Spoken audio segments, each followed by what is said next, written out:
All right, I'll call to order the Administrative Committee of the State Transportation Board, and we've got one item on the agenda, an update from Nicole Glenn on the Georgia Technical College System and Civil Tech Program.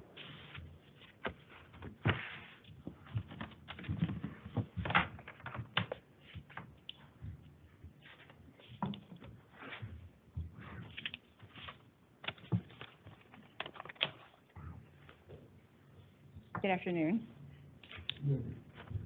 Ladies and gentlemen of the board, good afternoon. Thank you for having me. You may want to pull that up. Is this better? I can hear you. Is that I don't better? know. Okay, thank you. Thank you for having me. I'm Nicole Glenn, the department's recruitment manager, and I'm here today to provide a recruitment update.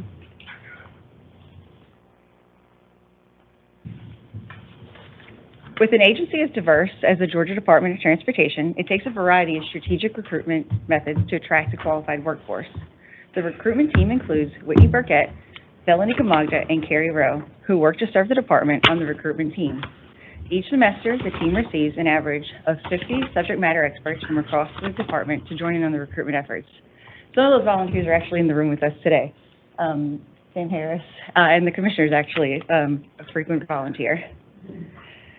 In the department's ongoing effort for continuous improvement to provide the safest transportation network to the traveling public, you may have heard that we have led several multi-billion-dollar projects. As our projects grow, our workforce needs change and grow along with it. We use a variety of strategies to ensure we have a qualified workforce available for all of the department's needs, from community to college career fairs and anything in between. Today, I'm here to talk to you about our efforts with pipeline recruitment, the summer internship program, college recruitment for civil engineers, and the construction management program, and the CET program. So GDOT is committed to creating generations of transportation professionals starting at a young age. The recruitment process starts early here at GDOT. We are working to increase exposure to career opportunities in STEM education in the field of transportation to the state's youngest minds. By introducing students to the many exciting opportunities in transportation, we hope to motivate and inspire them to become the next generation dedicated to delivering innovative transportation systems to the motoring public. This fall, we partnered with Fernbank Science Center, DeKalb County Schools, to teach over 70 ninth grade students about civil engineering, bridge design, and transportation in a series of 6 cohorts over the series of the fall semester. This is just one example of our pipeline recruitment efforts. In the past, we've worked with LEGO, St. Mary's Middle School for the Big Blue Bridge project. We've worked with Microsoft to build transportation worlds for students to experience the many career opportunities, and we work with school systems across the state to bring awareness. So we also attend the traditional job fairs across the state, but we seek to provide more meaningful engagements with students so that students have a memorable experience with us. So when we bring our SMEs out to elementary schools, we introduce the idea of transportation and give them ideas of what the department does. When they go on to middle school or high school, we have to give them the ideas of how they can become civil engineers or start to move into other careers. So we work with each of the schools that we visit. And so on the screen here, you'll see that with one of the partnerships we developed with a private school here in Atlanta, Sam Woods went out and taught students and helped develop curriculum for students to become civil engineers and talk about roundabouts. In the Fernbank Science Museum partnership, we've gone out for the last 6 cohorts, and we've helped them design and build bridges. And so this gives them an idea of what it's like to work in transportation and really change the communities around them.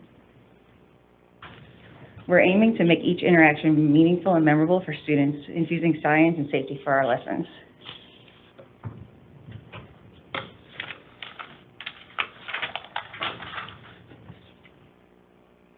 So as students start their college careers, we welcome them into our office. This summer, we welcomed our largest class of 104 interns.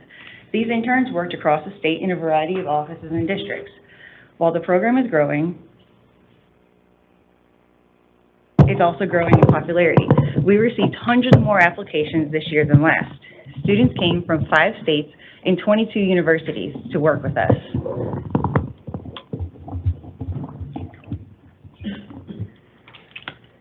Our intern program is an exciting way for interns to experience GDOT and the rewarding work firsthand. Our engineering interns have an opportunity to rotate through multiple transportation areas to get an idea of how transportation works and how they can fit into the big picture. Each summer, we look forward to providing an experience that students get to do instead of having to do. We've had some great success stories from previous GDOT who have turned GDOT employees. Many of them are in our offices now.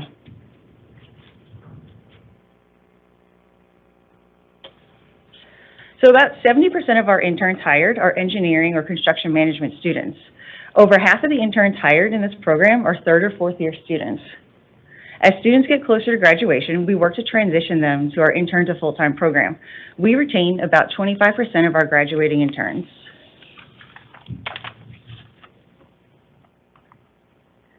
So GDOT is home of the Bulldogs and the Eagles. We employ the largest amount of engineering students from both the University of Georgia and Georgia Southern University. This chart shows the top 5 schools in the state of Georgia that hold a civil engineering program or a construction management program. This year, the most popular out-of-state school was Alabama A&M. So you may be wondering, how do they recruit those fantastic candidates for the program? And if so, I'd love to tell you. Each semester, we attend between 20 and 22 career fairs, and traditionally, our college recruitment program serves the recruitment needs for civil engineering and the construction management program. Career fairs and job fairs are hosted throughout the Southeast. We do seek those out for, like I said, the civil engineering and the construction management programs.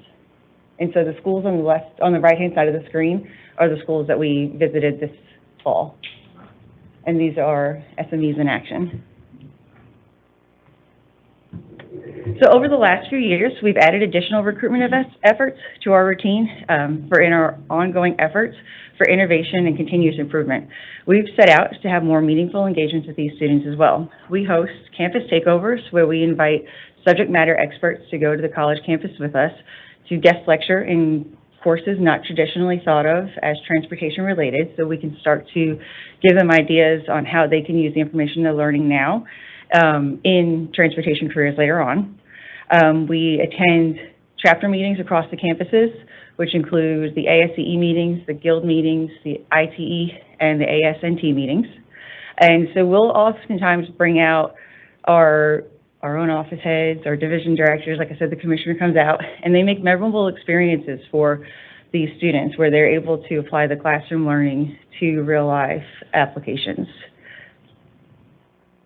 We hosted between 25 and 30 guest lectures this semester, and we're often welcomed as the employer of the day on the campuses across the Southeast. This helps us create and educate and inform students about the career opportunities in transportation and build relationships with them early on in their careers. We aim to become students' mentors to help guide them through their college careers. And so on the screen here, you'll see the icons for the schools where we've hosted campus takeovers in the last year. And so when we're out at the campus takeovers, we do have more intensive recruiting. So we'll go out for a series of days to make sure we capture a wider audience than just going out for career fairs. And so, like I said, we'll bring out the subject matter experts who might be newly hired candidates that came from that school where they met us at one of these recruitment events. So they'll be able to turn around and say, I met you here, and this was my recruitment experience. And then we'll also bring out office heads and division directors who will come out and bring, wealth of knowledge as well. We also participate, you see in the top right-hand corner of the screen, with the social media, and we'll engage with the schools' social media as well. So we'll start social media campaigns, thanks to our partnership with communications, to engage a lot more students to come and interact with us there.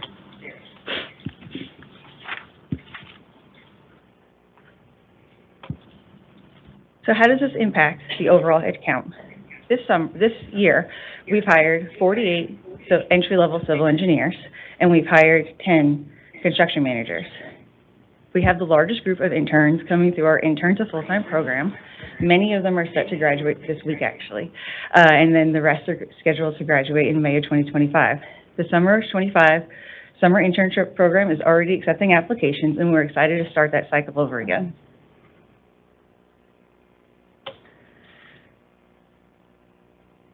So just like our transportation projects, our recruitment strategies are constantly evolving to better serve those around us. Over the years, we've looked for innovative ways to attract talent to better support our districts in construction roles. In the next few years, there will be over 100,000 construction positions available in the state of Georgia. Several hundred of them are within the department as well.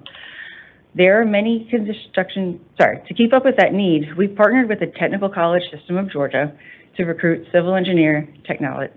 This is a rather new partnership we have with the Technical College System, similar to that we have with the four-year colleges across the state. We found incredible value in recruiting candidates from the CET programs. These candidates came out of the program in 2 years or less, had hands-on experience, and had industry connections and were career-focused. This source also allowed us to fill construction jobs without exhausting the four-year candidate pool. The department's worked with the Technical College System of Georgia to expand the CET programs statewide. Initially with 1 or 2 programs in the southern districts, we've now expanded the program to 11. These 11 on the screen, and growing. The map on the right shows where the candidates in the programs live. Our SMEs have participated in workforce panels. They've worked with faculty and reviewed curriculum to help expand this program. Candidates currently enrolled in the program live in the highlighted counties that are sometimes notoriously difficult to recruit in. Candidates in this program are hired in a variety of areas throughout the department. However, their true value is stabilizing construction in the districts.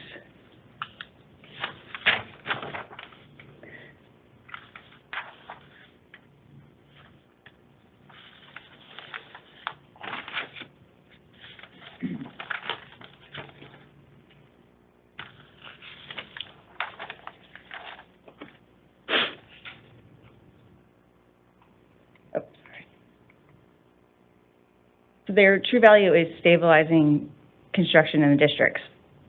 And so like I said, they graduate from the technical college systems, and the schools are located in these areas within the district. So they're more likely to stay in the districts where they're graduating from.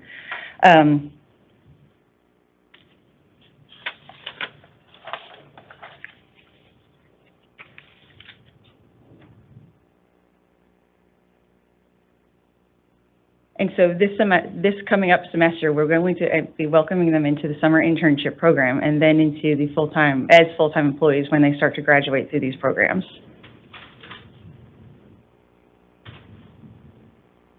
Any questions? Thank you. Appreciate that. Thank you. Thank you. I got a question. Oh, sorry.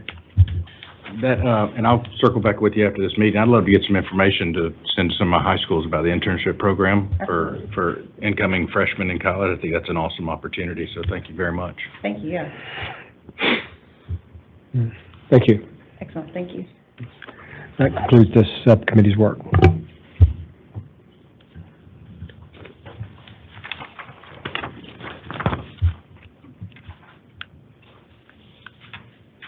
Madam Chair, I'm going to call the Legislative Committee to order, and we'll ask Josh Waller, the Director of Policy and Government Affairs, to present his report and any action items. Thank you, Mr. Chairman, Madam Chair, members of the committee, full board, Deputy Commissioner. Thanks for the opportunity to be here today. We have a whopping 2 slides. So let's see what kind of record we can set. So last month I presented for your first review 3 items for the 2025 legislative agenda. So presenting again today to the committee for consideration, potential adoption, and recommendation to the full board. First item is just codifying the towing recovery and improvement, the towing recovery incentive program explicitly into state law. The second item is when we're doing right-of-way acquisition for common property, so parking lot, green space, for condos and other kind of association-governed property, it clarifies that association is the primary point of contact for the negotiation and ultimately disposition of the common property alone when we're trying to do a right-of-way acquisition.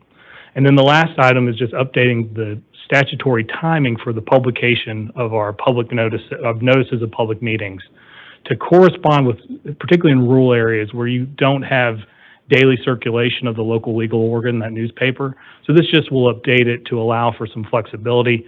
Also reinforces the notion that they needs to be published online, which we do today. So that would codify that into law so that everyone, all the sources can be out there for notifying folks about our public meetings. So those are the three items that we're proposing as part of the department's 2025 legislative agenda. And I will probably pause there for a second to see if there's a question. Questions? On the towing recovery and incentive program, what is that structure that's going to be enumerated? I mean, what? So so since we have to partner with the local law enforcement, local government, and the towing industry on the program. So each person has a role in identifying a crash that's to be designated as a trip type commercial vehicle crash. And so the program, while authorized broadly under the department's powers, this would explicitly spell that out, how that flows. It would not anticipating a major change in how the process functions today, but because communication among the parties is so key, and because it relies mostly on what we put out in the rules, the thinking was that it would help everybody if we codify it more explicitly in law. And it's really about not necessarily chain of command, but who sort of roles and responsibilities to make that clear, because for it to be successful requires all parties' participation and clear communication among the parties. And then on the third bullet of the timing and format of public meeting notices, what is the alternative to the traditional legal instrument being the local newspaper? It's actually just giving us the within a week as opposed to within 3 days. So still a local. It's still them, yes. Published. It's just if for some reason they don't have a daily circulation, as long as we ensure that it's published within the week as opposed to 3 days. I'm curious if we're moving at all in the direction of online notifications only. We already do that, put it online, but there is an required? Yes, you're still required to. You're supposed to put it in. That is still from a state law, and then I would imagine from the federal perspective, ensuring that the legal organ has that published. That's still kind of an across-the-board expectation among agencies that have to, Yeah, but we put it on our website, which Correct. is, okay, thank you. And the language we'd have would reinforce that. Okay, thank you. Any other questions or discussion? Then we'll entertain a motion to improve the recommendation to move to the full board for adoption of the proposed 2025 department legislative agenda. So moved. Second. Make sure they're on your committee. The All right, votes, please. so Mr. Gravely and Mr. Thompson both are. So, all right, all in favor, please say aye. Aye. Any opposed? Motion carries. We'll present it tomorrow. All right, thank you very much. Thank you. Appreciation. Okay, Madam Chair, I'd like to call the Intermodal Committee to order, and today we're welcoming Ms. Colette Williams, our Aviation Program Manager for our Airport Funding Study. All right, thank you very much. Good afternoon, Chair Dunn, Intermodal Committee members, State Transportation Board member, Deputy Commissioner. I'm Colette Williams. I am the Aviation Program Manager for the Division of Intermodal, and here today to present to you the results of the 2024 Commercial Service Airport Capital Improvement Plan funding study.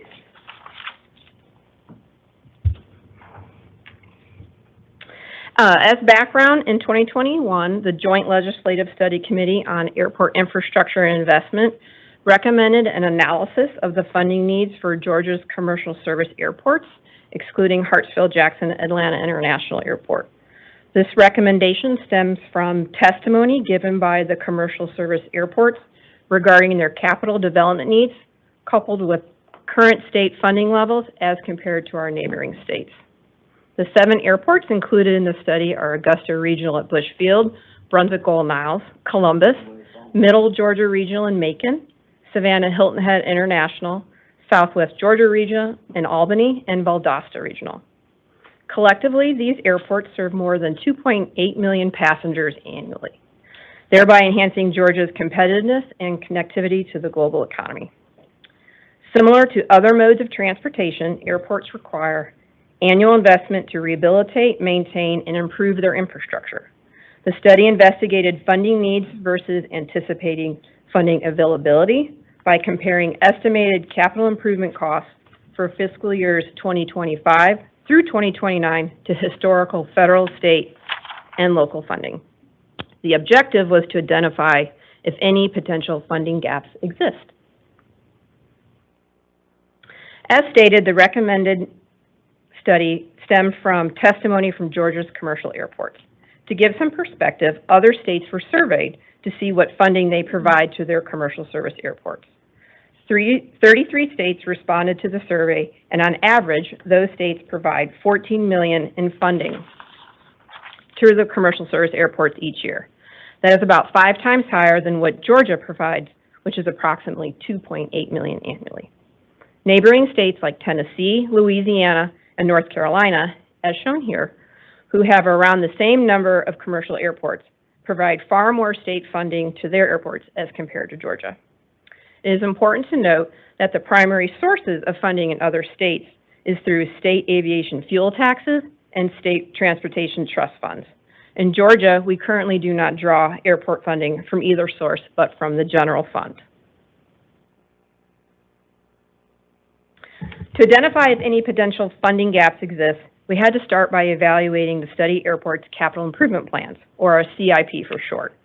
A CIP, as shown here, is a planning document developed by all airports in accordance with FAA planning guidance. It is typically a 5-year picture of proposed improvements needed at the airport. Airports update their CIPs once per year. However, many continually update their CIPs to reflect changes in priorities, development needs, and cost estimates. The example shown here is a snapshot of 2 years from a 5-year CIP to give an idea of what a CIP looks like. Projects shown on the left of the table are listed by year, and to the right is a breakdown of requested funding by source to support the project. Airports are required to show this breakdown to help GDOT and FAA understand the airport's financial plan. Ultimately, actual project funding can vary from the CIP. The study broke down the costs by project type. This slide reveals that nearly 50% of all CIP costs, or $375 million, is for critical infrastructure improvements, such as runways, taxiways, aprons, and ramps. Terminals and landside improvements come in at 25%, or $191 million in anticipated costs. The remaining $198 million was shown to go towards roadways, parking, signage, and other projects. Altogether, the study airport's 5-year CIP came in at a grand total of $766 million in funding needs for projects. In this slide, you can see the breakdown in anticipated funding sources as tallied from the CIPs for all the projects. It is important to highlight the word anticipated, as there is no guarantee a project will be funded as shown on the CIP. Funding availability is predicated on eligibility, priority, and the amount of funding that is appropriated each year. FAA discretionary, that's the dark blue, is the largest requested source of funding at $349 million. Discretionary funds are distributed through a national competitive program, which includes eligible commercial service and general aviation airports. These airports compete for these dollars, and the amount available varies each year due to congressional appropriations and FAA formulas. Entitlements, shown in the orange, are funds that commercial service airports receive annually based on airport size and passengers. For example, Brunswick and Valdosta receive $1 million each year, while Savannah receives approximately $4 million a year. These funds can be carried over by request to the FAA. The bill, or bipartisan infrastructure law in the light gray, are funds that will eventually run out since this was a special program. These funds were later removed from the analysis since they are no longer available. And then the state and local fund sources, yellow and light blue, represent 37% of the total $766 million needed to fulfill projects as listed on the CIPs. It is important to understand the federal funding history to the study airports. As discussed on the previous slide, The study airports qualify for both discretionary and entitlement funding under FAA's Airport Improvement Program. However, these airports together have only averaged $16 million in federal funding annually over the last 5 years. On the graph to the right, federal funding levels have relatively been flat for the past 20 years. Federal funding through the AIP program had its first overall increase when Congress passed and the President later signed the 2024 FAA reauthorization bill. AIP could increase from $3.35 billion to $4 billion annually. This could mean our study airports could see an annual increase from $16 million to $19 million. However, not a huge increase. In addition to federal funds, there is the Georgia Airport Aid Program. Under this program, the 7 study airports have averaged $2.8 million annually in state and funding. Remember the state survey? Tennessee provides $33 million to 6 airports. Louisiana, $17 million for 7 airports. And North Carolina, $89 million for 10 airports. While the Airport Aid Program has seen an increase in state funding appropriations, as shown on the graph, the program prioritizes funding for safety and infrastructure projects at general aviation airports. There are a number of general aviation airports that either do not qualify for federal funds or do not compete well for FAA discretionary, so those airports rely on the state aid program. As this graph shows, the National Construction Cost Index from 2003 to 2023. We add in these escalating construction costs. We see this on the highway side, really in all areas of construction since the COVID pandemic. The cost of labor and materials has increased nearly 200%. A project that was $1 million in 2003 increased to $3 million in 2023. That increase in construction costs, coupled with static federal funding for airports, indicates possible funding gaps.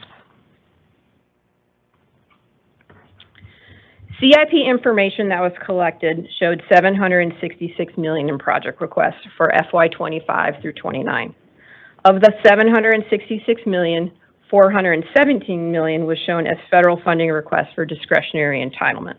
This would calculate to an annual need of $83.5 million in federal funding.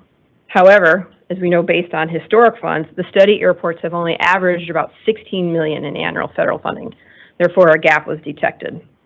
While there could be an increase from the 2024 FAA reauthorization to potentially $19 million annually, this nominal increase would only cover 23% of the annual needs from AIP.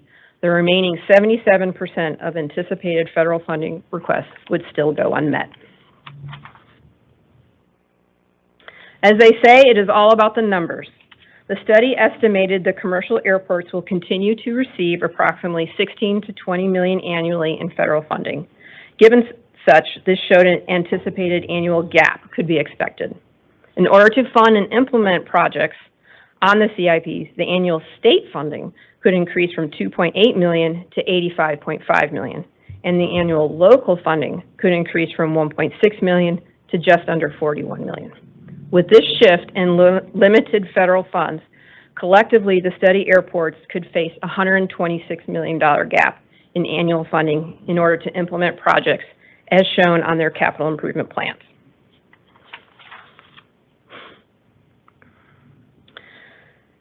To wrap things up, let's look at what economic benefits the study airports provide to Georgia. The 2020 GDOT statewide airport economic impact study reported the annual economic impact, less Hartsfield-Jackson, was approximately $5 billion. $426 million of that $5 billion is direct annual capital investment impacts. Additionally, local and state tax revenues generated by study airports is over $202 million. So it shows that aviation plays a big role in Georgia's economy. As mentioned, the estimated annual cost to address the overall CIPs would be $149 million. However, annual funding from federal and state sources averages around $18 million. In summary, the study airports play a vital role in Georgia's economy, and improved funding is essential to meet transportation needs and for the airports to continue to be powerful economic engines. Without increased investment, projects to improve infrastructure and enhance capacity will be deferred and Georgia airports will continue to fall behind neighboring states. Modest increases in federal and state funding do little to close the estimated $126 million gap, especially as costs continue to rise. This concludes my presentation. The full report will be available online next week. Thank you, Colette. Ms. Williams? This is a really, really important issue. My home is in Columbus, Georgia, one of those airports. This gap is being felt in more ways than one. And when a private airplane or a corporate airplane decides to move because the facilities aren't what they need it to be, in my area, they don't leave Columbus, they leave Georgia. And so I think that we really need to start looking at how we can help close this gap, what we need to do, because that $4 billion impact on the state of Georgia that these airports have is going to start shrinking. And that is business we are not going to get back. And it is part of the whole economic development formula of how we bring jobs into our communities, is what is the services and what is the infrastructure of transportation at the airports. So I think this is just really an important issue to just let go by. I think we need to start looking at how we can impact closing these gaps. Thank you. Thank you. Mr. Lewis? Yep. Thanks for that presentation. I also agree how critically important this is. I do have a question. On one of the slides you showed, I guess it was the average general local investment for these airports was around 20%. And I'm curious to know if that 20% is that the local commitment on each airport, or is that the state average? And then number two, might you know these other states like North Carolina and Tennessee who do more, is their local commitment to these airports more or less than our local commitments in Georgia? Would have to research the local investment. Sure. So this study didn't cover what airports might have done with their own money. Yeah. Investing into, or at least what's shown here. So we can definitely IOU that. I'd be curious to know. Thank you. Sure. All right, any other questions? Mr. McIntyre? On the states that benefit from sales tax on aviation fuels and the things that you mentioned, is that an additional tax, or is that just their state sales tax? Could be state or local tax. But like our motor fuel tax is a additional tax that we have on motor fuel. In those states that are collecting so much tax, is the state just passing along that sales tax, or do they have a special sales tax for aviation fuel? Special sales tax for aviation fuel. I'm sorry, what? Special sales tax for aviation Special, fuel. okay. They tax aviation Okay, fuel. thank you. Mhm. Any other questions? Mr. Gravely? Yes, sir. I will concur with Kathy. This is a very important issue. Having spent some time this past year in Louisiana for some work that I have to get done, they restored funding due to the fact that they realized the importance of having not only the commercial but their private general aviation airports in full functioning, up to date, because of the amount of business that was coming to and from. And had it not been for that, some of our business that we're doing in Louisiana probably would have gone to another state. Mhm. So it's very important. All right, Mr. Golden? I wanted to say, very good report. I talked to one of my state reps on the way up here about the airports and the impact and the importance of it, and increasingly importance, and particularly in rural areas. Like Kathy, great comments. Everybody's comments were good, but I just wanted to say an outstanding report, very timely, Thank you. and we need to pursue it further.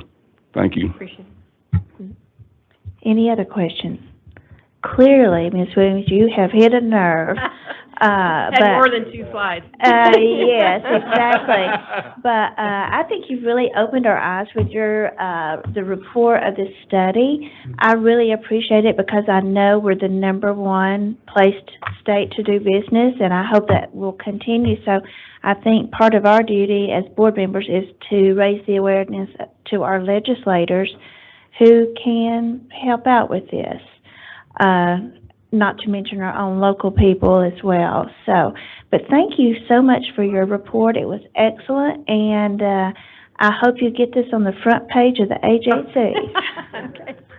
With that, this committee meeting is adjourned. The committee of the whole would please come to order. And at this time, I am going to ask Andrew Heath if he will come forward, please. We again are looking at some of the proposed amendment changes, and each one of you got some of this material in the mail, and you have some updated material in front of you as this meeting has been going on. And at this time, Andrew? Well, thank you, Madam Chair and members of the committee and board and Deputy Commissioner.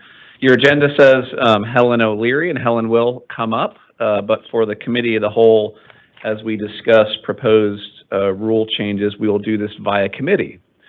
Many of you know, the rules and regulations for the Department of Transportation are published on the Secretary of State's website.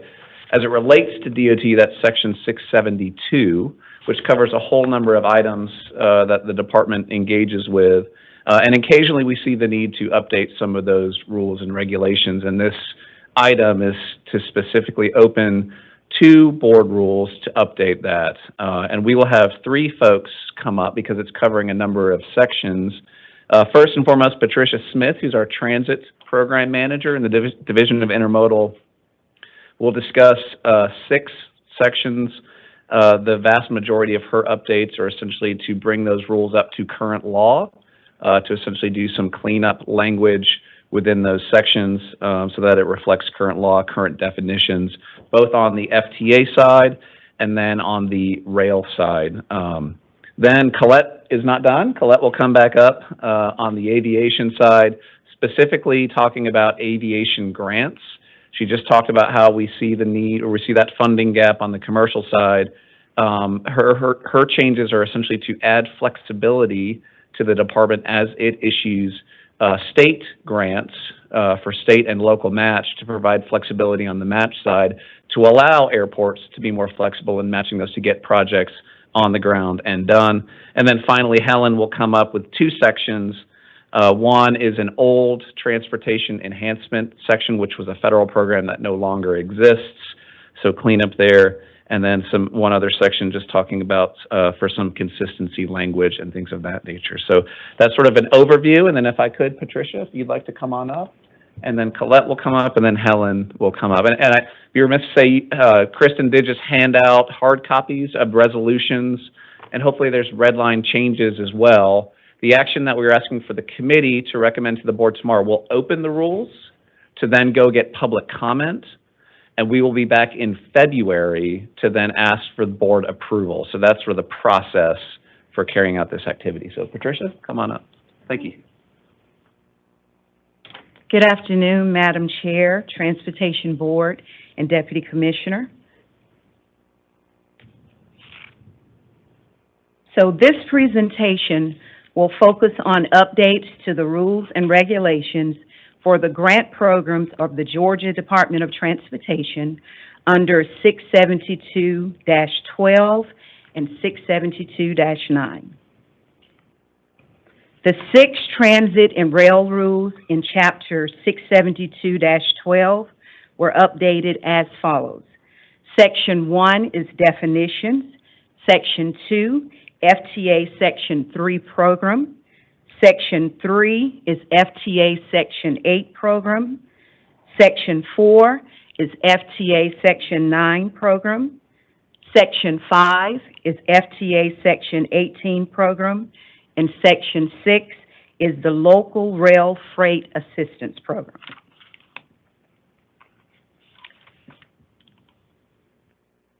Section 672-1201, this focuses on definitions. This rule provides a list of the grant programs of Department of Transportation. The update includes making an administrative change to include Georgia as the Department of Transportation.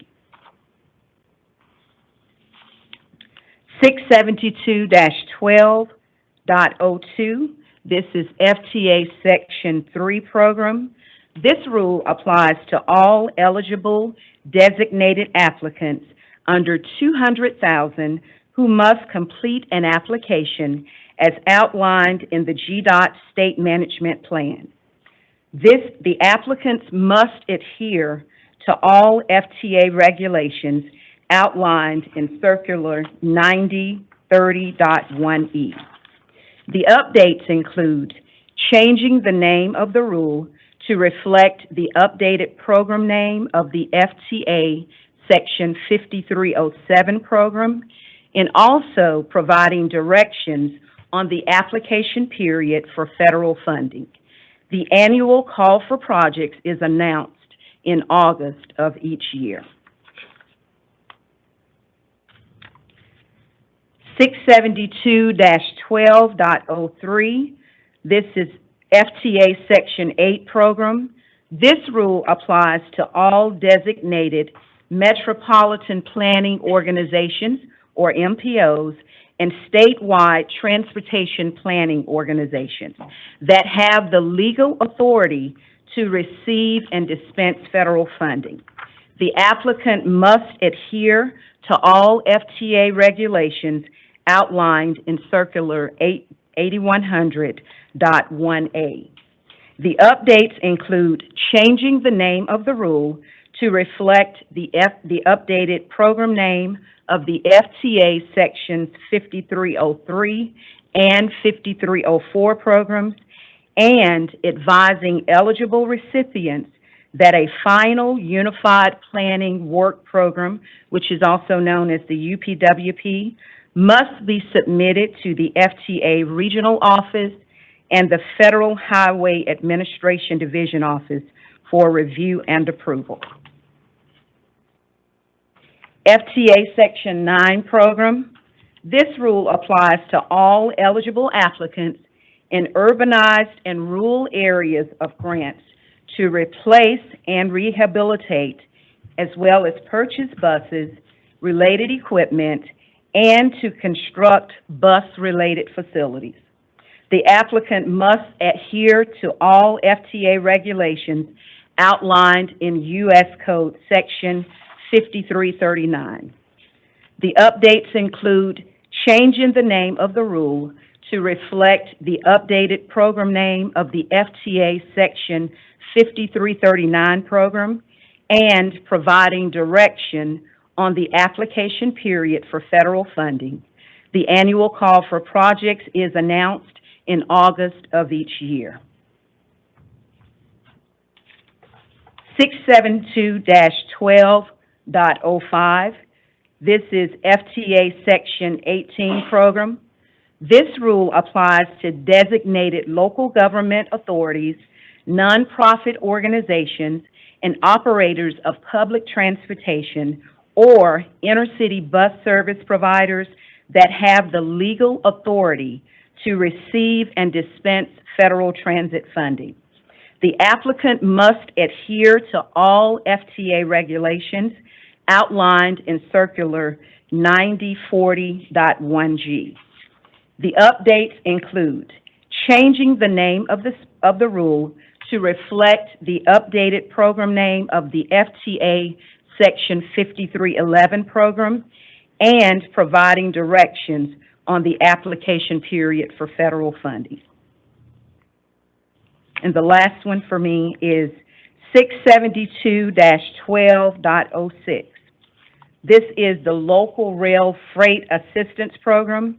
This rule applies to rail lines in the state of Georgia which carry 3 million or less gross tons of freight annually. The only update needed in this section was to change the address for the GDOT Division of Intermodal from 276 Memorial Drive to 600 West Peachtree Street. And at this time, I'm going to hand it off to Colette Williams for aviation. Hello again. Okay. Thank you, Patricia. Thank you, Andrew, for the introduction. Under Chapter 12, Grant Programs, aviation has 3 rules in need of updating. Additionally, we have an update to 1 rule under Chapter 9, which handles rules and regulations for licensing certain open to the public airports. So first is Chapter 12, Rule 7, Airport Development Program, allows for GDOT to provide state matching share to Federal Aviation Administration grants. Updates to this rule include identifying the federal program for which state matching funds are available, removes the cap on the percentage of state matching funds, clarifies the types of projects that qualify for grant funding, and outlines the criteria for project selection in accordance with FAA guidance, and makes clear the application directions and submission timeline and deadlines. Chapter 12, Rule 8 is the Airport Operational Improvement Program, allows for state funding assistance for maintenance and operational safety projects. Updates to this rule include clarifying where approved that an airport sponsor can use local funds or in-kind services as its local match, defines which type of airports are eligible recipients for grant funding, outlines the requirements that projects seeking funding be reviewed for eligibility and selected based on justification and funding availability, and also makes clear the application directions, submission timeline, and deadlines. Chapter 12, Rule 9 is the Airport Approach Aid Program, allows for state funding assistance to projects that aid aircraft in their approach to a landing area. Updates to this rule include, similar to the previous rule, clarifying where approved that an airport sponsor can use local funds or in-kind services as its local match, defines which type of airports are eligible recipients for grant funding, outlines the requirements that projects seeking funding be reviewed for eligibility and selected based on justification and funding availability, and makes clear the application directions and submission timeline and deadlines. And then finally, but shifting away from grant programs to our licensing, Chapter 9, Rule 3, Airports, Licensing Minimum Standards, is a rule that pertains to minimum standards allowed for the licensing of airports. The update to this rule is to provide an alternative licensing qualification to airports that would allow for the mitigation of man-made obstructions as long as the mitigation is done in accordance with FAA requirements. And now I'm going to hand it over to Helen.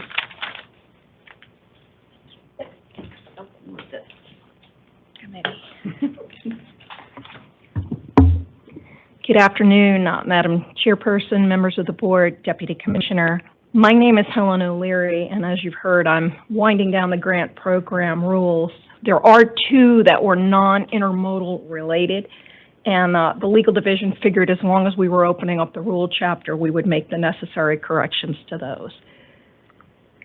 The first one is the Transportation Enhancement Program, 672-12-.10. Program's purpose was to provide monies and funding to enhance transportation environment. As Andrew mentioned, this no longer is a federal program through which monies are offered, so it is staff's recommendation that we repeal this rule. Moving on to the second rule here, we have 672-12-.12, County and City Contract Program. This rule is fine as written. It just contains a misreference to the name of the board, and a clarification was made in a couple of places to the Georgia Department of Transportation. So you've heard from Intermodal and myself about the different rules that we have before you today. We have a timeline cut out here or set out here, and we would ask that the committee vote to move the rules to the full board for a vote to release them so that public comments to the rules you've heard about today, the amendments, can be made and received by January 13th, 2025.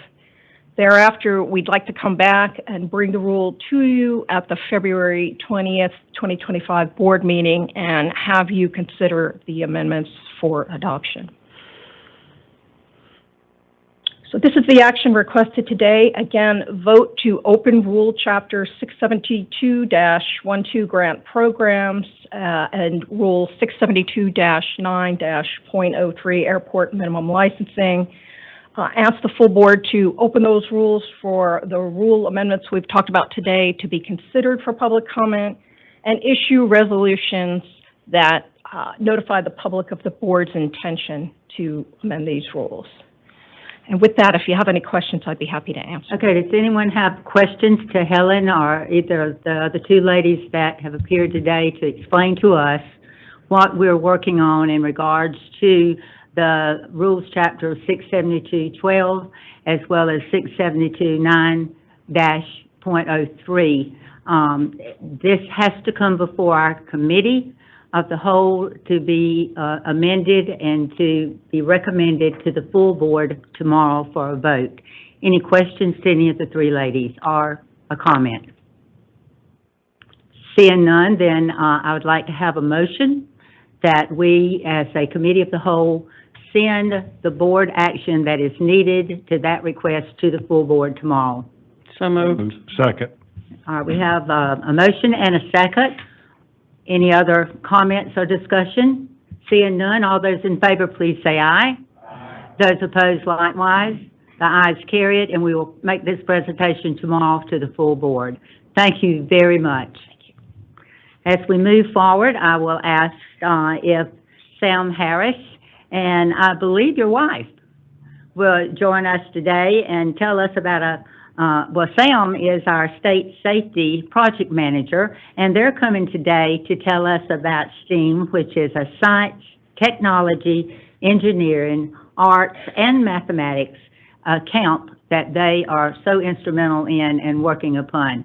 Sam, if you'll do an introduction. Sure thing. So good afternoon. I want to thank the board, Madam Chair, members of the committee, and Deputy Commissioner for having us here today. As mentioned, I'm Sam Harris. I work for the department. Usually you see me up here talking something related to transportation engineering, or most recently talking about our safety educational outreach, like our safe driving summits that we have been doing around the state. However, today, I have the honor to present in a different capacity. I'm presenting as the president of the Georgia section of ITE. And we're here to present a new initiative undertaken this year, which is the STEAM Camp, which was led by Georgia ITE in partnership with Art It Out and GDOT and supported by many sponsors. And my co-presenter here.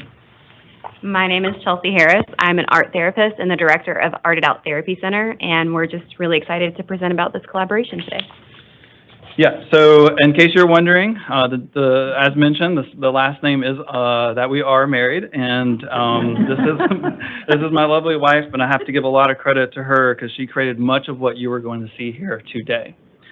So to set up the why is a camp like this instrumental and why do we need to have it? Over the past several years, there has been a gap of roles filled in the engineering field, and then that's not just a Georgia perspective, though we definitely feel it here in Georgia, but it's also nationwide. And with that gap from the engineering roles being unfilled, there's also a gap in terms of gender. We have an underrepresentation of female engineers and minority engineers.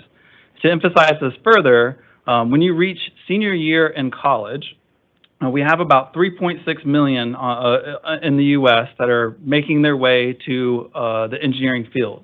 When you fast forward that all the way to have a career, you're 11 to 15 years after graduation in your field, that 3.6 million dwindles down to 29,000 on average, with only 4,000 of that coming from female engineers.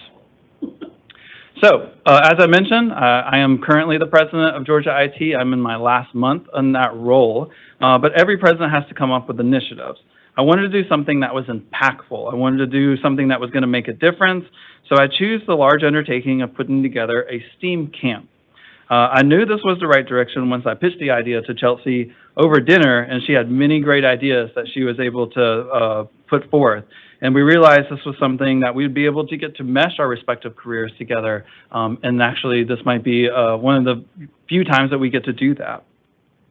So just to make sure everyone is aware, what is ITE, because I want to make sure that is clear. It is a international organization It has over 18,000 members. It's really providing professionals with sharing knowledge, collaborating, and actually growing as a community. So that starts at an international level. So on your right-hand side, that's international.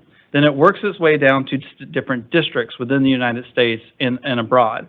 We are what's called the Southern District, so the southeast states that make up this district. And the section, which then branches out from the district, is the Georgia section. And underneath each section is actually student chapters. So we have the Georgia Tech, Kennesaw State, and Georgia Southern. The Georgia section was founded in 1963. And many of you may have been to our summer seminar conference, which is quite popular across the U.S. And we actually are one of the most award-winning sections in the national organization as well. We have 8 international awards, Best Section Awards, which is by far the most out of any section. We also have 14 Southern District Best Section Awards, which we also won this year. GDOT has been represented well within Georgia section of ITE. We have the president, myself, we have Christina Berry, Todd Long, Bain Smith, and John Hibbert also acting as presidents. And we also have the first International Young Member Award, which is a national award as well. And not to gloat, but that was me. So I was very excited about that. So the mission of the camp encourages the curiosity and innovation amongst campers, specifically aiming awareness for transportation and traffic engineering. So we really place a strong emphasis on skill development such as problem solving, communication, and collaboration. We did have goals. Our goals are this. We wanted to have one day for elementary school and then one day for middle school and high school. We want to have at least 30 campers a day, focusing on those engineering skills as well as those social emotional learning skills. We wanted to give priority to economically disadvantaged and female campers, going back to my points before. We wanted to have those breakout activities, host the camps in July, and we wanted to collaborate actually with licensed therapists and engineer volunteers. So I'll pass it over to Chelsea to talk about the camp preparation. Okay, so to take over, I'm going to briefly introduce you to Art It Out Therapy Center. We provide therapy to children, teens, families, adults. We are really known for incorporating art and creativity as a vehicle for delivering therapy, and we're also really known for our work with group therapy and therapeutic summer camps that incorporate social-emotional learning. So with that, we felt like we were very much in the area of expertise to really build this pilot camp that we were able to host this last summer. And to start, as a starting point, we did a scan for resources, just to focus on how are we going to build this curriculum. We were very thankful for ITE's STEM website, had some really wonderful curriculum that we were able to use kind of as our foundation. Now, the next question kind of came into, okay, where are we going to have this camp? Art It Out's facilities aren't big enough to host the goal that we were thinking of in terms of numbers, and we were really thankful for GDOT's partnership, and we were able to host it at the Transportation Management Center. I'll pass it to Sam to speak to that really briefly. In terms of partnership, we're really thankful for the partnership that we had with GDOT. I want to give special thanks to the HR with Nicole, as she was presenting earlier. She was great. We actually turned this into a GDOT recruitment event. So you see many future GDOT engineers in this picture right here. Also wanted to thank just management support, Alan and John, for being able to help guide me through where we needed to be from a GDOT side. Also wanted to thank GDOT Legal and our communication team. We definitely wouldn't have, all this wouldn't have been put together without everybody involved. Next up, we did have sponsors for the event, and I want to give thanks to them. This is MB5 and Thomas and Hutton, and those sponsorship dollars actually went to our disadvantaged kids for scholarships. So diving into kind of a timeline standpoint, we really started at a place of marketing just to get this known and present in the community. So we were able to advertise on websites, do a social media, email blast, be really intentional with our language, made sure school counselors knew about this opportunity to get the word out there. And one thing we really wanted was for this to feel really personalized too. And so within those marketing materials and what got sent home with the parents after camp was information about the licensed therapists who were leading these camps. So they felt like they really got to know who was working with their kids on a day-to-day basis. We also really prioritized organization and visual aids, and we tried to really lean into the transportation theme as much as possible, so you'll see a lot of visuals. This is for the elementary day, so we broke up into 4 different groups for this day. They were assigned their color and their sign. They were, groups were about 10 to 12 kiddos. They had a morning therapist, an afternoon therapist, and 2 engineer volunteers, as well as a few floating volunteers that we were thankful for as well, in addition to their room assignment. This is our daughter's name tag. She was able to attend the camp as entering kindergarten. But again, just trying to think through the small details of how to help this run smoothly. When they walked in the room, they were also greeted with not only a setup room that I'll get to show you shortly, but a lot of visual aids, again, tying in the language of the social emotional learning and the transportation engineering. So it helped kind of be able to facilitate those therapists who were leading the day as well as the engineers in tandem. And we wanted to really make sure they understood the materials in an age-appropriate way. So we made sure we had age-appropriate materials for our elementary day and then for our middle and high school day. And we were thankful for GDOT that we got to go in a day early and really make sure everything was set up so that, again, from an operations standpoint, that weekend of camp, we were all set to go.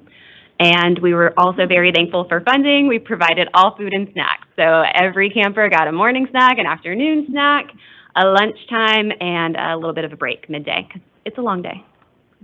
They also left with goodie bags full of materials from ArtItOut, from GDOT, from ITE. And then we, from an operations standpoint, just wanted to have that internal structure. So our engineer volunteers also had their own handbook and kind of just breakdown of what their responsibilities and assignments would be. Next, we're really excited to just dive into what our curriculum looks like. So we were able to put together a really extensive curriculum, again, making it age appropriate between the 2 days. And we were really proud to put these visuals together and send them home with the families at the end. So families got to really see, as you'll see in a minute, the breakdown of what we spent each day doing. We were really intentional with our schedule because while it's a long day for the kids, man, it's a short day in terms of everything that we wanted to squeeze in. So we had our morning and afternoon schedule breakdown that kind of helped guide us through the day. And as you can see on the left, Sam and I are going to kind of tag team this of talking about some of our curriculum and interventions, but you get to see the way it's broken down, which helps us lead it from an operations standpoint and then help parents kind of receive what we got to work on. So first up is the Street Side Personality Game.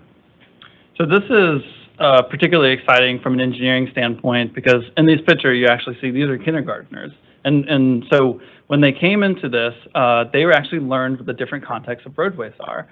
So really, they learned, hey, this is a residential road. This is how you drive on a residential road. This road looks a little bigger, so you can drive a little faster. So it was really neat to be able to see the kids grasp that. From a social emotional standpoint, it was a nice icebreaker, but also a good opportunity to challenge their perspectives too. Next up is traffic counts. Another one of my favorites. We actually pulled up a live feed of one of our cameras here at GDOT, and we had the kids count pedestrians, count cars, and count bicyclists, and they found that to be very engaging. We also found this to be a really good activity after snack and after we kind of had some downtime because it kind of incorporated that mindfulness and really honed the practice of patience and just the power of observation, I think, too. One of our Get to Know You activities at the very beginning was make your own license plate. So all of the campers were given a metal license plate that they got to design and personalize and make all about them. So it was a really great opportunity to intro the day, to get to know the campers, and for them to get to know each other too. Yeah, and I hope that some of the parents actually came home and put those on their cars because the kids did a really good job with it. Next up is steam cars. So steam cars was another exciting opportunity, and actually that's our daughter right there in the middle of the picture. We actually gave the kit to the kids, no matter the age. Lower age, we assisted them, of course, but they actually got to build a car. And then they were able to take that out in the hallway. We taped off certain areas and actually let them race the cars. So that was really neat. It was also a good opportunity to work through some frustration management because I think even our therapists and engineers were having a hard time putting some of these steam cars together. So it forced some innovation, some problem solving, some flexible thinking there, and they did great. This is inner sirens. So in therapy, I love a good metaphor to be able to reference and just a good visual to be able to, hone in on when we're learning something. And so this one felt great in tandem for one of our breakouts that we're going to get to show you later. But just with inner sirens, the language of what are our internal cues? What are our signs of, my body's not feeling right, something's going on, I think I feel myself getting angry, or how do I catch that anger happen or before it kind of explodes out of me? Another fun one was the pedestrian signal timing. The pictures here are 5th grade boys. So we actually had them role play. So they either were role playing as a disabled person, a younger person, etc. And we actually timed them as they were crossing our roadway. And then we were able to pull that context into how we actually time real signals with pedestrians. These guys were committed. It was fun to watch them and their acting skills for sure. Next up, we had traffic jam. This was for our elementary day, and it was really fun. So they started with this giant piece of paper. They had different random objects that they had to trace. Those became their buildings, their schools, their parks, and then they were told to work together to design the road and roadways around those objects. And I was floating around at this point, and again, our daughter was going around and drawing her roadways in.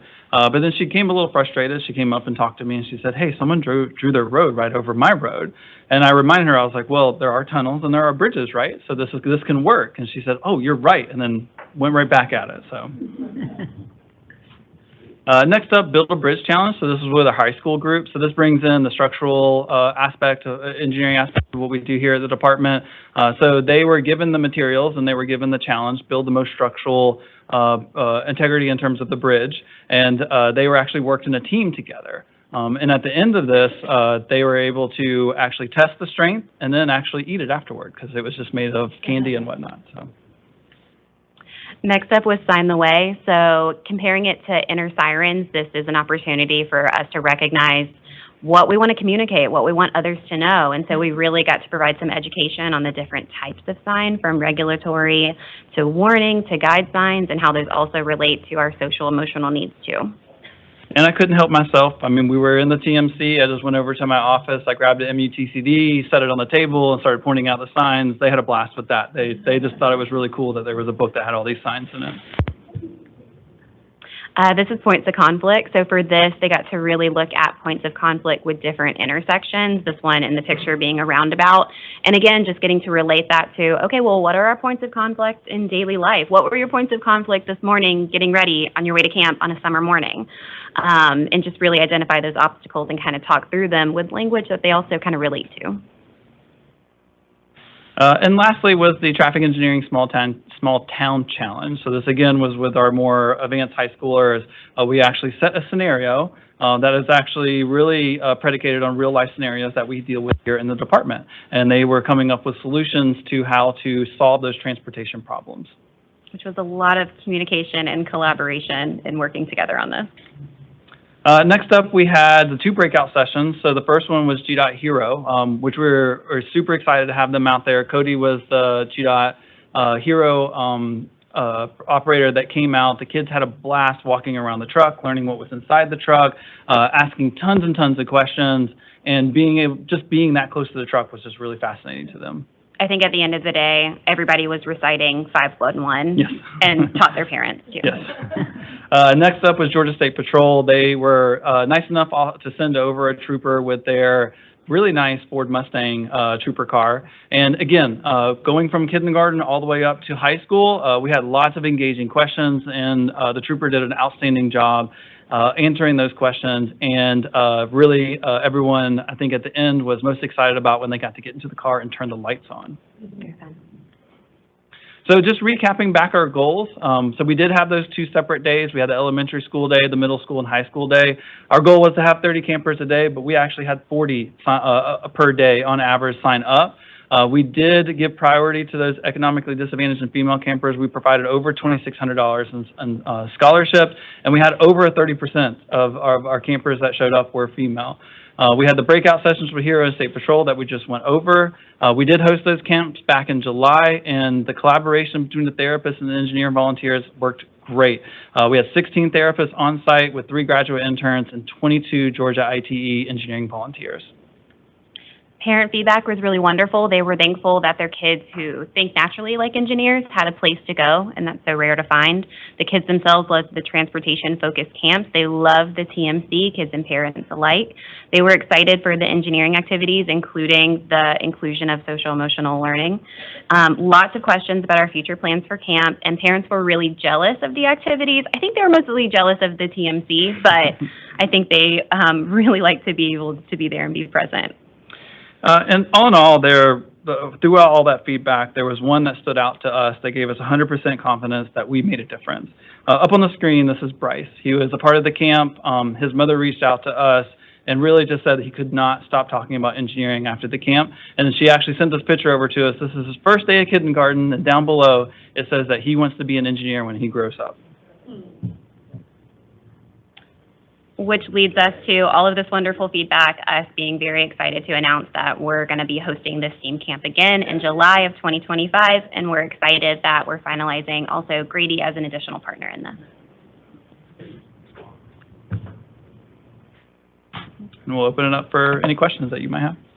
It's a fantastic program, and I think we can all see how it affects from the very young to those up into middle school and high school. You've done a fantastic job, and it's wonderful to have an update here to show what we're involved in as a partner with you and what you are doing. It's a great opportunity. The subject matter is to the point, and you had some great participants that are there, and I wish you well as you continue your service to the people of the state of Georgia. Do I have any comments or remarks from any others? Yes, Jeff? He won't say this, but I know he'd like to be a part of this. Come Dolan really. Kathy? I was just wondering if you're going to pursue any expansion outside of the Atlanta area to look at school districts might want to adopt this into their summer curriculum as well. That was a very timely question, because that was the conversation on the way over here. We were talking about, we've gained a lot of traction, and we definitely can see it expanding to different areas within the state, because we believe that further expanding it is going to reach more kids and fill that gap that we showed earlier. Micah? This is Bravo. This is fantastic. Amazing to see what all you've already accomplished and the way it affected all the campers. But we have to be the only section doing this.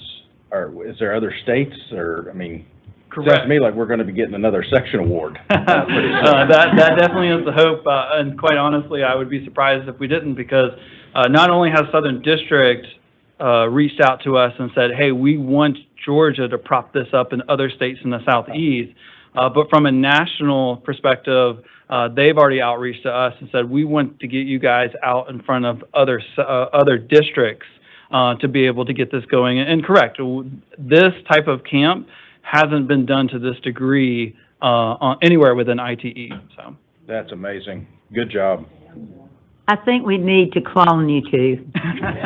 We'll be glad to share you that way, but we want you to promote this throughout our state of Georgia. It's a fantastic program. Otherwise, we need to get with Lily. That's right. I think Lily could come. Any other comments from our group? Thank you so much, Mr. and Mrs. Sam Harris. Yep, thank you. We certainly appreciate you.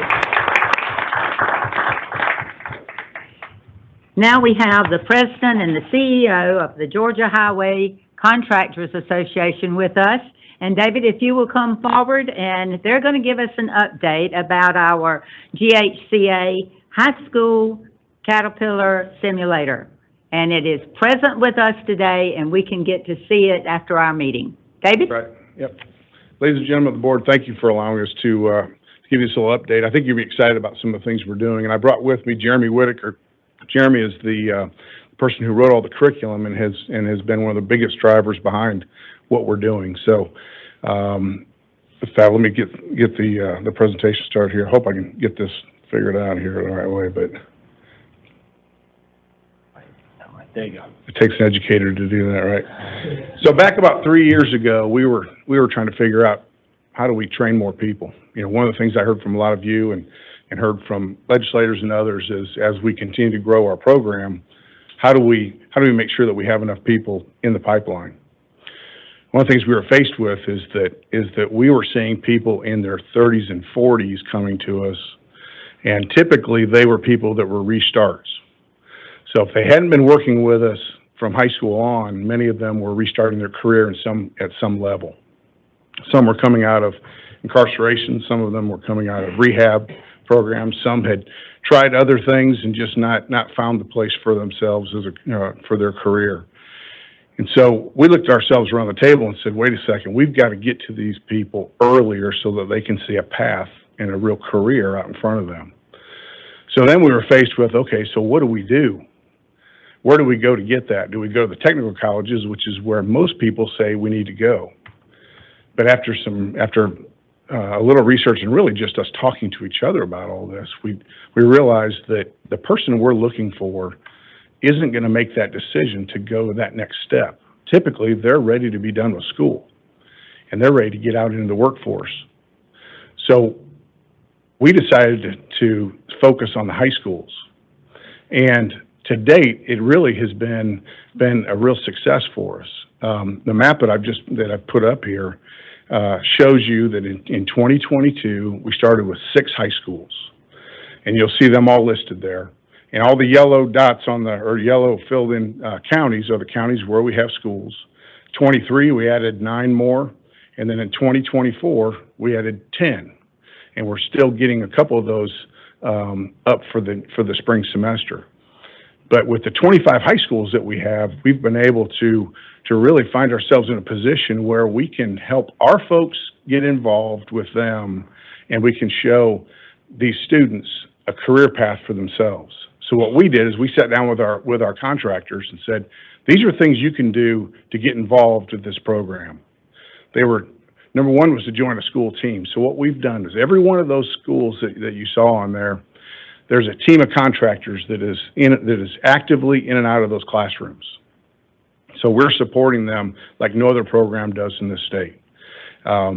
We typically will have 3 to 6 or 7 contractors that are working in and out of these high schools. So we're taking care of everything too. When we put a program into a school, we're redoing their classroom. We're providing them with all the materials that they need. The association is taking care of all those costs. All we need is for them to teach the students and to be there every day for these students. The other thing is that we have our contractors hosting vision trips. So vision trips are what we used to call field trips. It's the way to get out there. And Jeremy here is going to walk you through all the things that we're doing and kind of what it looks like, so you get a feel for how all this works. The next thing is a capstone. So the capstone is the place where we allow them to prove that they've learned how to run these machines. So they're actually getting on real machines. So they spend most of their time, all their classroom time, on simulators. And there's a simulator back in the foyer back there that anybody that wants to run in the audience or here are welcome to go back and try. And it's just like playing a big video game. The difference is that you sit in this and that it moves as the machine moves. Kathy was there when we were doing some training in Columbus, and you came by and ran, and I think you were pretty impressed with the way the things operate. It's very realistic. So in the capstone, what's really cool is that these kids have never been in a machine. They walk out there into a real machine, and we back dump trucks up to them, and they got to load trucks or they got to push dirt. We don't tell the drivers that these are students either, and we're literally loading out to go to a job site. So it's pretty cool how well that really works. And then the other thing is for us to offer work-based learning. So one of the things that have really come about is in the last 3 years, we've had over 400% growth, okay, from year 1 to year 3. We're saying that we've got 400 plus students, but really it's closer to 800 when you look at the number that are in a class, that are taking the class throughout the year. So it's pretty incredible how many are already being touched. And then we've got 50 plus, and we were just kind of trying to guess how many we had on our internship programs, but that's starting to gain steam too, where we're taking kids out and putting them on job sites as part of their day at school. So really some cool stuff. And then we're seeing that about 65% of the kids are interested in the career. We're capturing about 30% of them. So it really is something when you start thinking about the number of people. Our members, they have been incredible. And as I said earlier, they're helping with the vision trips, the capstones, and then we have actually instituted a state championship. So 2 weeks ago, or a week and a half ago, we had the first annual heavy equipment operator state championship where students from all of the high schools, the champions from each class, came and competed to be the state champion. And we host them for 2 days.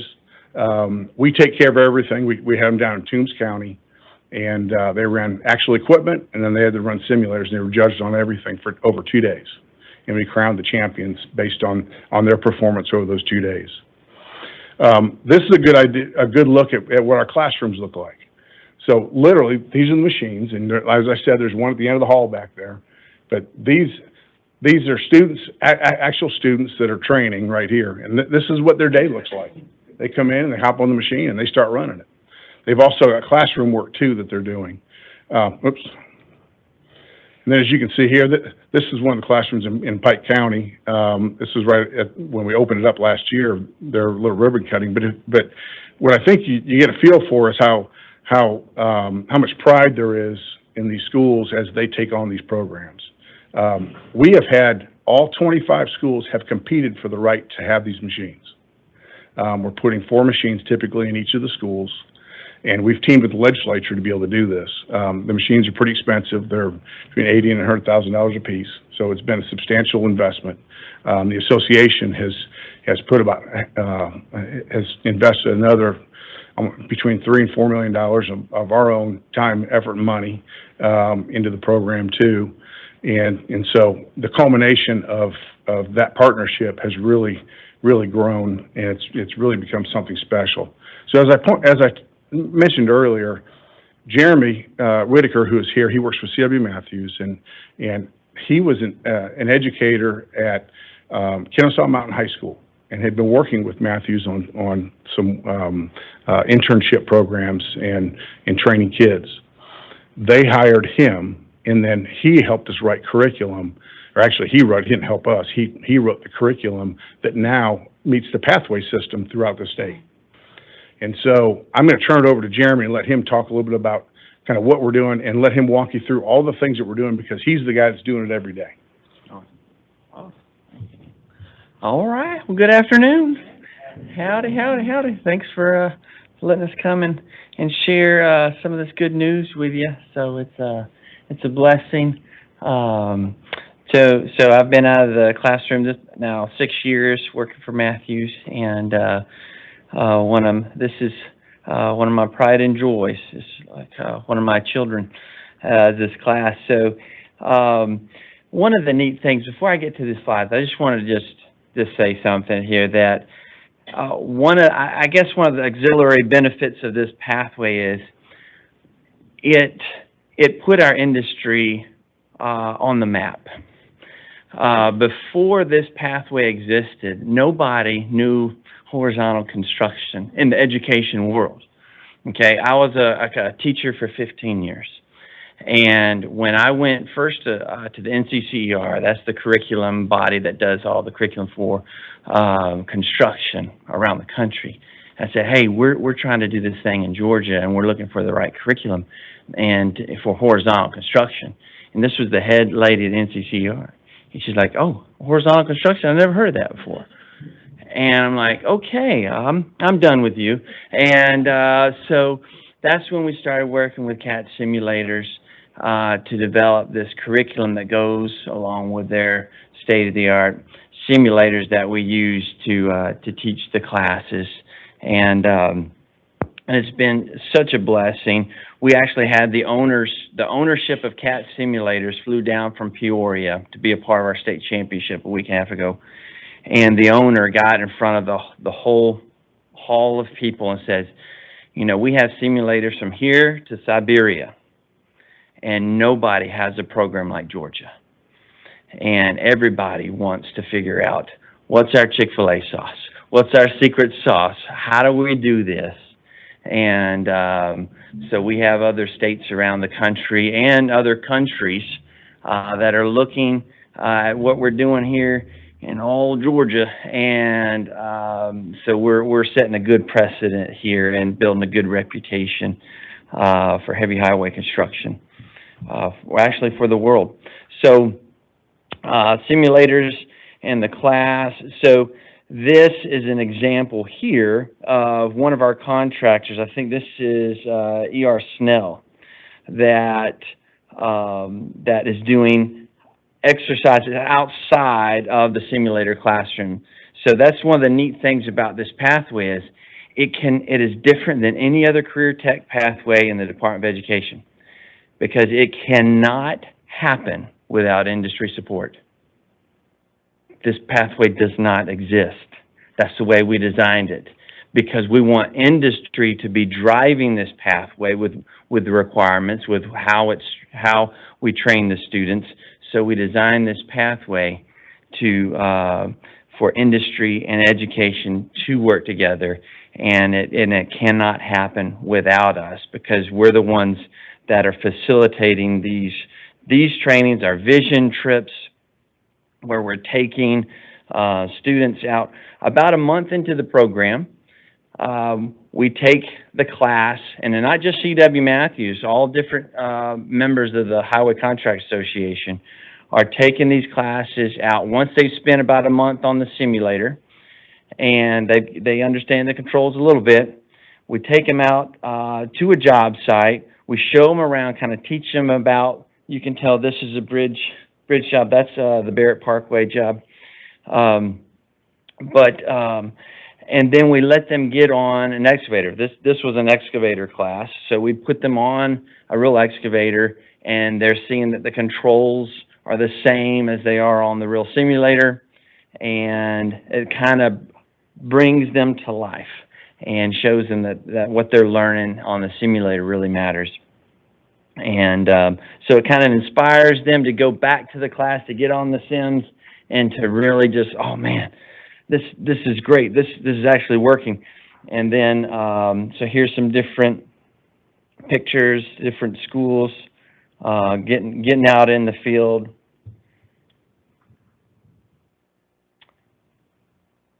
Different contractors doing all this. It's not just C.W. Matthews. And that's one of the great things about this program.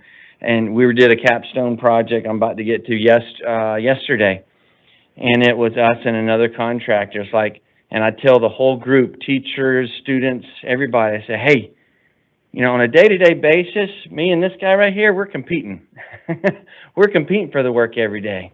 But the HEO program, there's something very special about it. It brings us all together for one common good, and that's to get young people in our industry.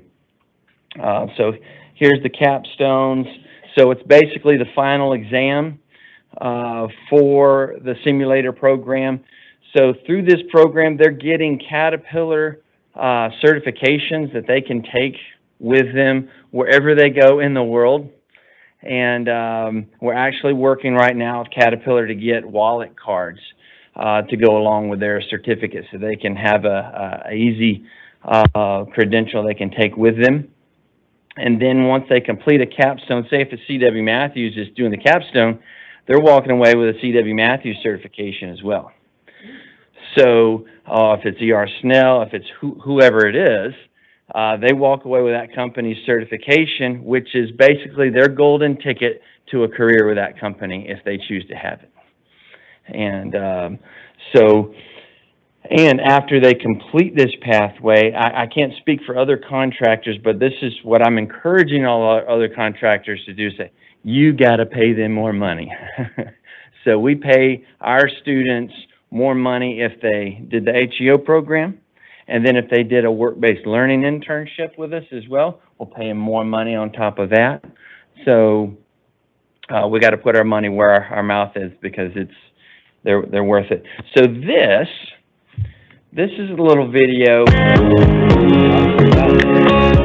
about that. But this video it checks off a lot of boxes. It teaches the students, the teachers, and contractors what the capstone project is. Okay, so there's, maybe not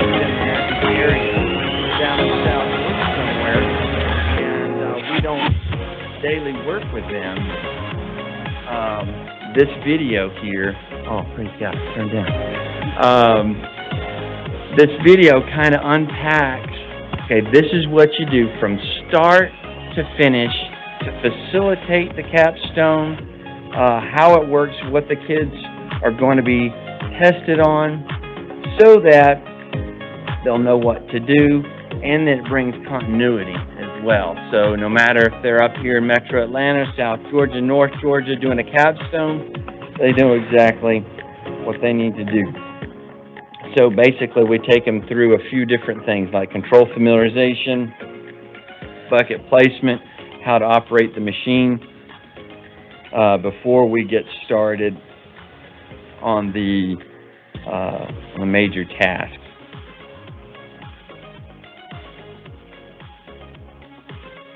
And all of these things like raking the green, that's holding grade, basically. So these are all modules there's a module in the CAT simulator that's called Raking the Green. So everything that we do in the capstone, we try to mirror what they're learning on the simulator. So they're having to rake, hold grade, pull that block all the way from one end to the other without the teeth hitting the ground.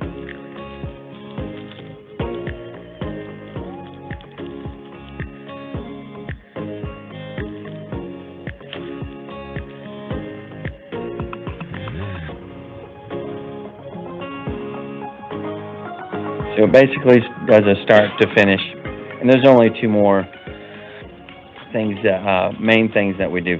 So trenching and backfilling, we'll have a start point. They have, each student comes to this station with a clipboard with all of a checklist, and the examiner goes through and scores them on all the objectives as they're doing the activity. So there's two things. They're going to be checked off on if they pass, if they're doing the exercise correctly, and then we have performance points. So basically, the level of excellence that they're doing the activity. And whoever has the most points at the end, they are deemed the smooth operator. Michael Jackson, yes, of course. The smooth operator for the capstone, and they walk away with another certification and a $50 gift card. So this is what David was talking about. We'll have students in these monster excavators, dump trucks coming up.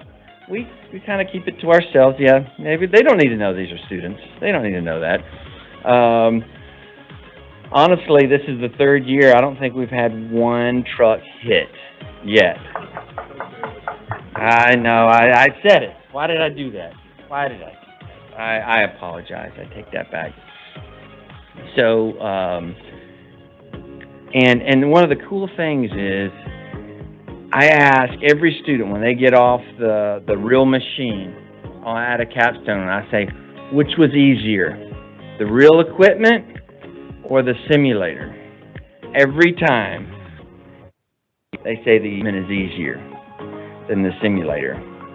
So from an education standpoint, you can't ask for anything better than that. That bar is so high on these simulators. It prepares them so that when they get into the real machine, it's like putting on a comfortable pair of jeans. And it's like, oh, yeah, I got this.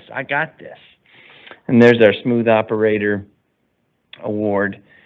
And then a part of, I think it froze or something, but at the end of each of our videos, we actually lost one of our teachers at the beginning of last school year. He passed away in a terrible car accident, and so it froze there at the end. But so we honor him, Jimmy Napier. He was the construction teacher at Jordan down in Columbus, and he was honestly our best HEO teacher in the state, and just a tragic accident. So we don't want to remember his don't want to forget his contributions to this program in his community. So here's a kind of a bird's eye view of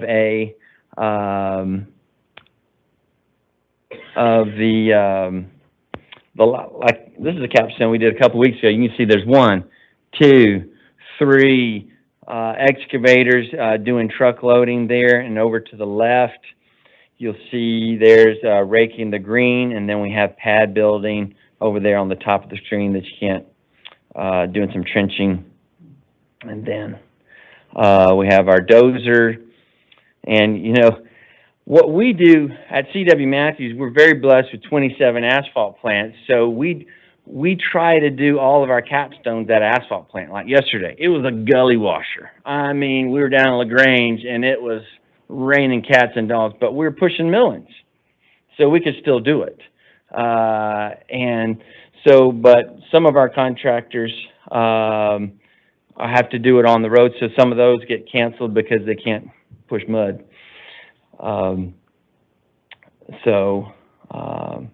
Here's one. I think, who was doing this one?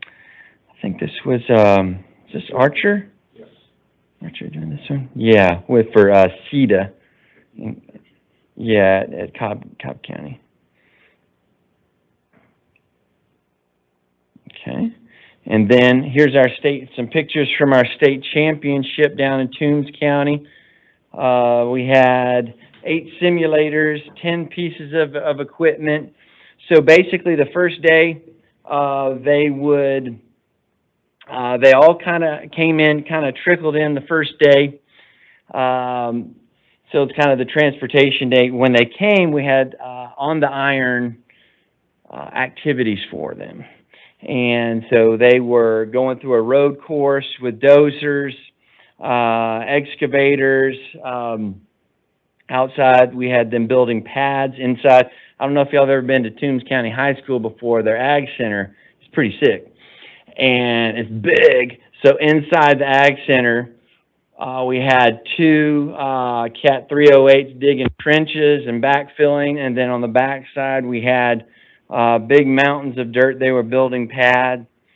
And so we had it scheduled where everybody rotated through all the different exercises. And then what you see here, this is the second day, once everybody's there. Because first day, you know, if they're coming from, you know, Gainesville down to Toombs County, it's going to take a minute. So second day is when we started the simulator competition. And one thing that was unique about ours is we got the teachers in it. The teachers competed as well. So teachers are going against teachers, like, you know, there's some friendly competition, and then teachers with their students. And then, so we had teacher champions, we had student champions, and then we had school champions. We took their scores and put them together with their students, and whichever school scored the highest walked away with the state champion school banner. And we had thousands of dollars worth of prizes, trophies. Cat Simulator sponsored the event. And of course, the Highway Contract Association funded everything else. So all the hotels or food expenses. We wanted this to be something that cost was not a factor. Because being a teacher for so many years, being the son of a teacher, principal, everything, you know, you got to raise money I got to sell meat sticks so I can send my kids to compete. You know, meat sticks or build some cornhole boards or something like that, just so I can pay to get my kids to this certain competition. And so when we designed this, we're like, no, there's going to be no cost that's going to keep any of these kids from coming and competing and being able to experience this once-in-a-lifetime event. So great investment by all of the highway contractors and CAT simulators as well. And and I can't remember if I've already said this or not, but if I did, I need to say it again. Did I say that the owner of CAT simulators came down? Did I say that yet? Yes? No? Yes, no? Okay, but she said there's no other program like this in the world. I told you, but they've got Sims from here to Siberia, and nobody's doing it like Georgia is, and nobody has what we have right here. All glory to Jesus. So this is the outside on the iron competitions here, the dozer, road courses. So many different contractors working together, different contractor on each machine. Hey, there's D.W. Matthews Dent, hey. And then here's your pad building on the inside of the arena. See, there's E.R. Snell's trailer way back there. And then if you see in the arena, all these banners, every contractor, and GDOT has a banner inside of there. I don't know, I forget exactly where, but it's hanging because I hung it. It's hanging on the railing inside the arena. So every partner has a banner up in there to show the support this program has. Okay. And then we had contractor sessions while they're waiting for their turn to compete. They had GPS sessions teaching them. They had another company doing estimating, another one teaching drones. It was really awesome. And then this is a picture of everybody, all the students, teachers, contractors that were a part of it there. And that is all my slides. Any thoughts, questions? Yes, ma'am. What a fantastic event that you all have done for our school children and bringing interest to engineering and construction. We certainly appreciate all that you have done to help get this on the road, and particularly to our contractors. We thank you, David, for everything that has been shown here today. Do we have any other comments? Yes, Kathy. I do want to encourage anybody that may have a little bit of time to participate in the simulator. As you mentioned, I did it in Columbus back with Jimmy, and thank you for recognizing his passing. It was a true loss to our community. But it is fun. I only hit the truck once, and it was a minor hit. It was a minor hit. It is a blast. But what this has done, at least, you know, what I've seen, is it has opened up good paying jobs to our high school students straight out of high school.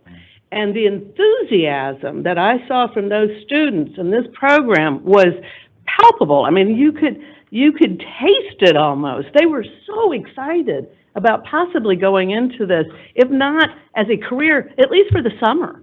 And I can't applaud Georgia Highway Association enough for how innovative, generosity, you know, allowing the playing field to be leveled to all of our students without the cost incurred. So thank you, thank you, thank you, thank you. Well, we do have the simulator available to us, and we all have a cell phone. So whomever is in the simulator, your photos will be appearing around. But it is a fantastic program. Thank you for what you're doing, and I think each and every one of us are very interested in the program. And I believe we know who to contact to see where those programs are, again, as you showed on the visual that we had here today. And I want to thank you again for both of you being here, and particular for Mr. Simulator in the back. Yes. So, are there any other comments from our board? Yes, Micah? I would love it. Great. It sounds like you've got a great heart, not only for the program, but for these kids. So thank you so much for that. I'd love to talk to you all about high schools in the 14th district for sure. This is a great program. And if I may, Madam Chair, to Micah's point, we should all be proponents to this, because the state legislators who have participated without question have stepped up and said, how can we do more of this? Yes. So, you know, we really need to learn more about it and talk to those in our districts about the possibilities in our districts.